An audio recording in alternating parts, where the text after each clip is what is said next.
Hello student, welcome back. I hope कि आप सब अच्छे होंगे और अच्छे से अपनी पढ़ाई कर रहे होंगे। आज की क्लास में हम क्लास 9th मैथ एक्सरसाइज 11.3 का क्वेश्चन नंबर 4 सॉल्व करेंगे। ठीक है, चलिए स्टार्ट करते हैं।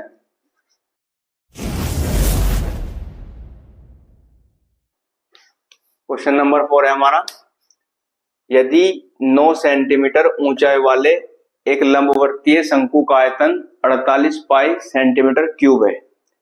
शंकु का आयतन दिया है 48 पाई सेंटीमीटर क्यूब है, तो इसके आधार का व्यास ज्ञात कीजिए। ठीक है,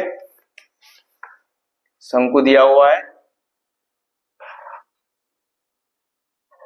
ठीक है, और ऊंचाई दी है 9 सेंटीमीटर,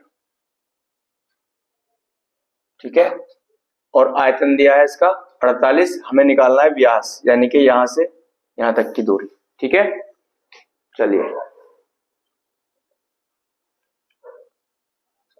पहले लिख लेंगे शंकु की ऊंचाई दी हुई है, ऊंचाई बराबर 9 सेंटीमीटर, ठीक है, और शंकु का आयतन दिया हुआ है, शंकु का आयतन 48 पाई सेंटीमीटर क्यूब, ठीक है, और हमें निकालना क्या है, शंकु का आधार का व्यास। ठीक है, व्यास को हम डी से प्रेजेंट करते हैं, क्योंकि बोलते हैं डायमीटर, ठीक है, जो कि त्रिज्या का दुगुना होता है, r गुना 2। ठीक है, तो पहले हम रखते हैं शंकु का आयतन दिया हुआ है, तो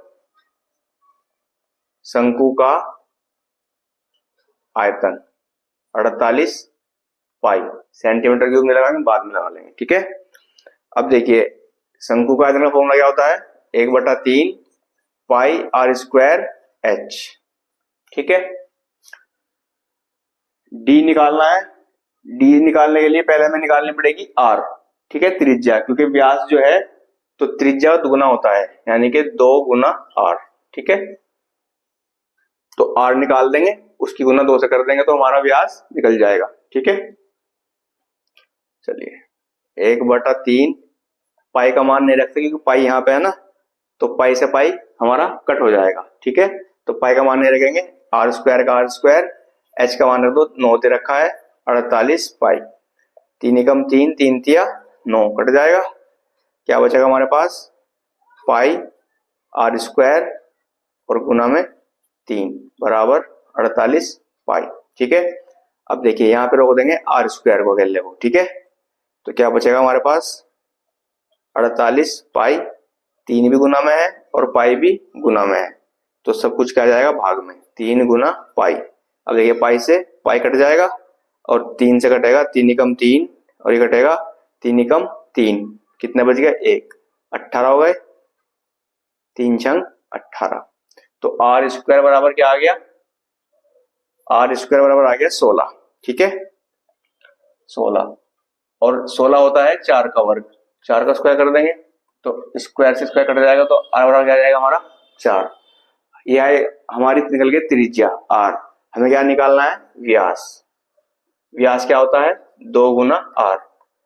व्यास हमें होता है हमारा त्रिज्या का दुगुना, 2 से गुना कर देंगे तो ये हो जाएगा 2 गुना 4, 16 सेंटीमीटर। ठीक है, व्यास निकल गया। आई होप कि आपको अच्छे समझ में आ गया होगा। आप अच्छे से प्रैक्टिस कीजिए, मिलते हैं नेक्स्ट क्लास में। Thank you.